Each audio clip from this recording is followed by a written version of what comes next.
Hello class 10th students. आज हम आगे पढ़ेंगे life line of national economy का। कल हमने रोडवेज़ पढ़ लिया था और लगभग ख़त्म ही कर लिया था, बस एक बॉर्डर रोड्स पढ़ना है। चलिए देखते हैं। Border roads, apart from these border road organisation, government of India undertaking construct and maintain roads in the bordering area of the country. Border roads जो है, बाकी जो हम लोगों ने पढ़ा था PWD CPWD है ना, नेशनल हाईवे बनाने वाले जो सभी अलग अलग ऑर्गेनाइजेशन है। तो बॉर्डर पे भी रोड बनाने के लिए ऑर्गेनाइजेशन अलग है। ये गवर्नमेंट ऑफ इंडिया अंडरटेकिंग है जिसका काम रोड जो है बॉर्डर एरिया में रोड्स कंस्ट्रक्ट करना और उसको मेंटेन करना होता है। The organization was established in 1960. Border Road Organization की स्थापना 1960 में हुई थी for the development of road of strategic importance in the northern and northeastern border area.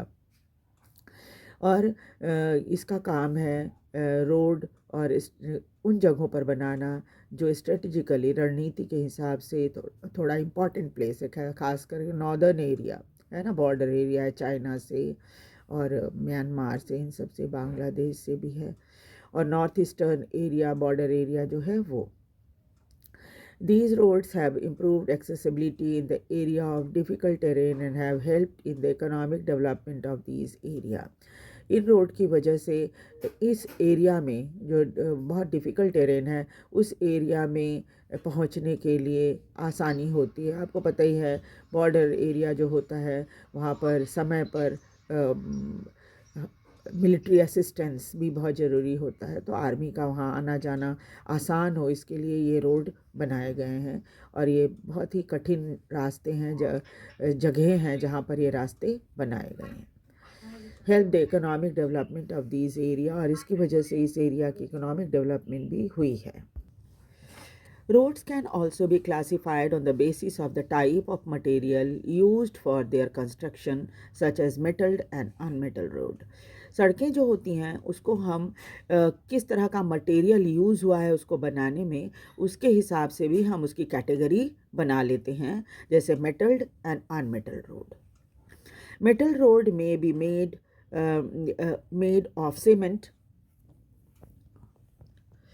concrete, or even bitumen coal. Therefore, they are all-weather road. Unmetal road go out of use in the rainy season. तो हम आप जानते हो ना कि बोलचाल की भाषा में हम पक्का रोड और कच्चा रोड बोलते हैं ना। तो ये मेटल रोड जो होता है ये पक्का रोड होता है।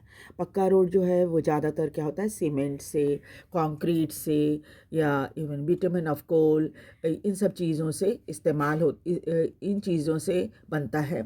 और इसीलिए ये पूरे हर मौसम के लिए ठीक होता है। यानी बरसात में ये ऐसा नहीं है कि आने जाने लायक न रहे। अनमेटल रोड जो होते हैं go out of use in the rainy season. चूँकि वह कच्चा रोड होते हैं, अनमेटल कच्चा रोड है ना, तो कच्चे रोड वो रोड होते हैं जो कि बरसात के मौसम में काम के लायक नहीं रहते। यानी कच्चा होने के कारण कीचड़ वगैरह हो जाता है तो गाड़ियों को आने जाने में परेशानी होती है। उसके बाद देखिए Railways. Railways are the principal mode of transportation for freight and passenger in India.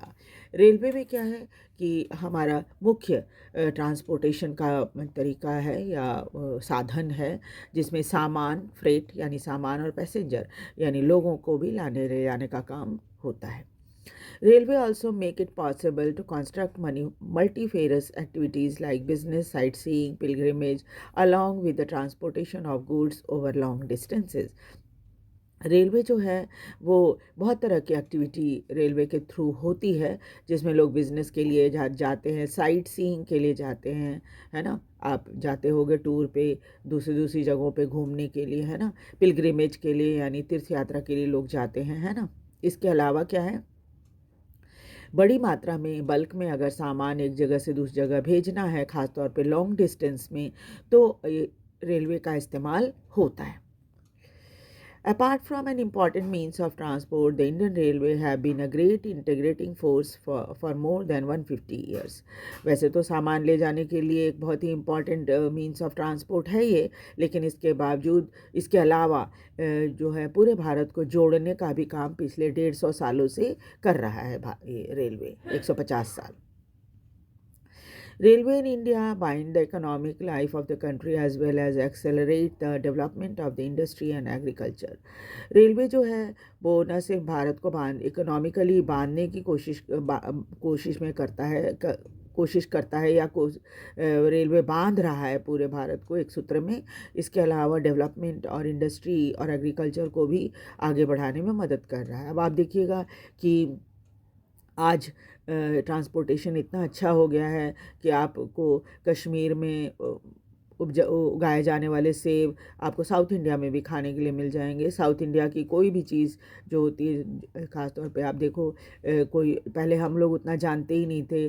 अब क्या है कि इडली डोसा सांभर चटनी आप कहीं भी चले जाओ भारत में हर जगह आपको खाने के लिए मिल जाएगा, है ना. छोले भटूरे आप साउथ इंडिया में चले जाओ वहाँ भी आपको खाने के लिए मिलेगा छोले भटूरे, रोटी सब्ज़ी, है ना, दाल चावल हर जगह पूरे भारत में क्यों? क्योंकि अब क्या है कि इतना ज़्यादा हम लोग ट्रांसपोर्टेशन अच्छा हो जाने के कारण लोगों ने एक जगह आना जाना शुरू किया है हर जगह, तो वहाँ का खाना वहाँ का कल्चर सब चीज़ के बारे में जानकारी लोगों को बहुत अच्छी हो गई है. Indian Railway have a network of 7,031 stations spread over a route length of 63,221 kilometre और करीब 7,031 रेलवे स्टेशन है पूरे भारत में. इसके अलावा जो रूट है रेलवे का वो 63,221 किलोमीटर का है और इसके पास 7,817 लोकोमोटिव्स हैं और 5,321 पैसेंजर सर्विस व्हीकल है, 4,904 अदर कोचेज़ व्हीकल है और 2,28,170 वैगन्स हैं और 30 ये रिकॉर्ड जो है वो 31 मार्च 2004 का है. ये तो बहुत पुराना रिकॉर्ड है, नए रिकॉर्ड में तो और भी ज़्यादा होगा. The Indian Railway is now reorganized into 16 zones और इंडियन रेलवे को 16 जोन में बांटा गया है. The distribution pattern of the railway network in the country has been largely influenced by physiographic, economic and administrative factor. Railway network का भारत में जो प्रभाव है कौन कौन सी चीज़ों का है, तो फिजियोग्राफिक वहाँ की बनावट कैसी है उस जगह की, फिर इकोनॉमिक कंडीशन कैसी है वहाँ की, और एडमिनिस्ट्रेटिव फैक्टर कितने हैं कैसे कैसे हैं, इन तीनों को नज़र में रखकर ही वहाँ रेलवे का नेटवर्क बनता है. The northern plain with the vast level land and high population density and rich agricultural resources provided the most favorable condition for their growth. Railway लाइनों का नॉर्दर्न प्लेन में सबसे ज़्यादा होने का कारण कई हैं. उनमें एक तो है कि एक वास्ट लेवल लैंड है, पूरा गंगा का मैदान है, मैदानी इलाका. उसके बाद पॉपुलेशन यहाँ बहुत ज़्यादा है, पॉपुलेशन डेंसिटी ज़्यादा होने के कारण लोगों की आवाजाही रेलवे से ज़्यादा होती है. उसके बाद रिच एग्रीकल्चरल रिसोर्सेज, खेती बाड़ी यहाँ बहुत ज़्यादा होती है. इससे क्या होता है, खेती होने से फिर अनाज जो है देश के एक कोने से दूसरे कोने में ले जाने में आसानी होती है ना. तो ये सब कारण हैं. एक कारण है कि नॉर्दर्न प्लेन जो है सबसे फेवरेबल माना जाता है रेल ट्रांसपोर्टेशन के लिए.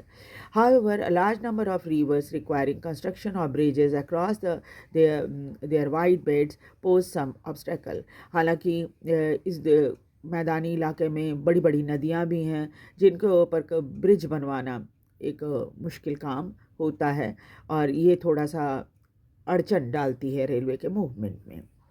In the hilly terrain of the peninsular region, railway tracks are laid through the low hills, gap or tunnels.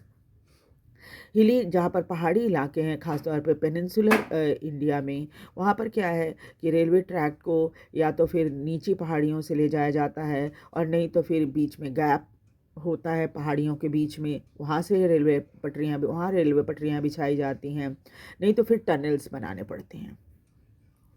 The Himalayan mountainous region too are unfavorable for the construction of railway line due to high relief, sparse population and the lack of economic opportunity.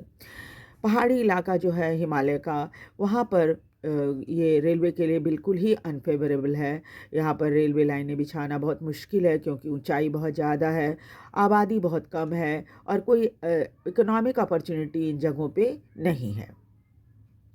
Likewise, it is difficult to lay railway line on the sandy plain of western Rajasthan, swamp of Gujarat, forested track of Madhya Pradesh, Chhattisgarh, Odisha and Jharkhand. इसी तरह से railway पटरियां बिछाना राजस्थान के रेगिस्तानी इलाकों में जहाँ पर रेत बहुत ज़्यादा होती है, वहाँ पटरियां बिछाना मुश्किल होता है। इसके अलावा गुजरात के गीले इलाकों में या फिर मध्य प्रदेश के जंगली इलाकों में, छत्तीसगढ़, उड़ीसा और झारखंड, इन सब जगहों पे जहाँ पर थोड़ा जंगल ज़्यादा है तो वहाँ पर भी पटरियाँ बिछाना थोड़ा मुश्किल होता है। आपको पता ही है कि अगर आप वहाँ पटरी बिछाओगे तो बहुत सारे जंगल को काटना पड़ेगा, है ना। तो इस वजह से यहाँ पर ज़्यादा रेलवे की पटरियाँ बिछाना उचित नहीं होता है। The contiguous stretch of Sahyadri could be crossed only through gap or passes or ghats. और सह्याद्री की पहाड़ियों में जो है गैप या पासेस के थ्रू ही रेलवे पटरियाँ बिछाई जा सकती हैं या जाया जा सकता है। In recent time, the development of Konkan Railway along the west coast has facilitated the movement of passenger and goods in this most important economic region of India. अभी कोंकण रेलवे बनी है जो कि वेस्ट कोस्ट पे है और इसने बहुत सारे पैसेंजर और सामान का एक जगह से दूसरी जगह ले जाना आसान कर दिया है। वैसे भी ये पूरा इलाका जो है इकोनॉमिकली बहुत इम्पॉर्टेंट है। It has also faced a number of problems such as sinking of the track in some stretches and landslide. वैसे जो कोंकण रेलवे है उसको भी कई तरह की प्रॉब्लम फेस करनी पड़ती है, जैसे कई बार ट्रैक जो है पानी में डूब जाता है या फिर लैंडस्लाइड की वजह से पटरियां खराब हो जाती हैं। Today, the railway has become more important in our national economy than all other means of transport put together. Railway जो है बाकी सभी जो ट्रांसपोर्ट है उनमें सबसे बेटर और सबसे अच्छा माना जाता है, इसे सबसे ऊंचे दर्जे का माना गया है ना। सबके ऊपर इसकी थोड़ी सी बढ़त है। ये नेशनल इकोनॉमी में तो मदद कर ही रहा है। However rail transport suffers from certain problem as well. ऐसा नहीं है कि रेलवे को प्रॉब्लम नहीं फेस करनी पड़ती, कई प्रॉब्लम उसे फेस करनी पड़ती है। Many passenger travel without ticket. अभी भी बहुत सारे पैसेंजर ऐसे हैं जो बिना टिकट की यात्रा करते हैं। थेफ्ट और damaging of railway property has not yet stop completely. अभी भी रेलवे के सामानों की चोरी या रेलवे की प्रॉपर्टी को डैमेज करने का काम चलता ही रहता है ना, पूरी तरह से बंद नहीं हुआ है। People stop trains. लोग ट्रेन को रोक देते हैं। पुल द चेन अननेसेसरली और बिना सोचे समझे चेन पुलिंग करते हैं। This cause heavy damage to the railway. इससे रेलवे को बहुत हानि पहुंचती है। Think over it. हम जो पैसेंजर इस्तेमाल कर रहे हैं रेलवे को, हमें इसके बारे में सोचना चाहिए। How we can help our railway in running as per the schedule time. और ऐसा होता है ना कि हम ही ये सब गड़बड़ करते हैं और फिर हम ही शिकायत करते हैं कि रेलवे ट्रेनें टाइम पे नहीं आती। तो हमें भी ये सोचना चाहिए कि अगर हम कोई बाधा ना डालें तो सारी ट्रेनें समय पर चलेंगी। ठीक है, तो हमें भी इसके बारे में ध्यान रखना चाहिए। उसके बाद देखिए pipeline. Pipeline transport network is a new arrival on the transportation map of India. Transportation में नेटवर्क में पाइपलाइन जो है बहुत ही नया तरीका है ट्रांसपोर्ट करने का। In the past, these were used in to transport water to cities and industries. पहले इसका इस्तेमाल सिर्फ पानी को ट्रांसपोर्ट करने के लिए किया जाता था, शहरों को और इंडस्ट्री को, है ना। पाइप से सिर्फ पानी ही जाया करता था, चाहे शहरों में घर घर जाए और इंडस्ट्रीज़ को दिया जाए। Now these are used for transporting crude oil, petroleum product, and natural gas from oil and natural gas field to refineries, fertilizer factories, and big thermal power plants. लेकिन अब क्या है कि ये ट्रांसपोर्टेशन जो है वो ऑयल का भी होने लगा है, पेट्रोलियम प्रोडक्ट का भी होने लगा है और नेचुरल गैस का भी होने लगा है। और इसे सीधे सीधे oil and natural gas field जो होता है वहाँ से रिफाइनरीज में पाइपलाइन के थ्रू, फर्टिलाइज़र फैक्ट्री में पाइपलाइन के थ्रू और बिग थर्मल पावर प्लांट में पाइपलाइन के थ्रू भेज दिया जाता है, सीधे ऑयल फील्ड से सीधा वहाँ तक या नेचुरल गैस फील्ड तक से सीधे प्लांट तक भेज दिया जाता है। Solid can also be transported through a pipeline when converted into slurry. Solid को भी भेजा जा सकता है अगर उसे पीस कर पतला कर दिया जाए.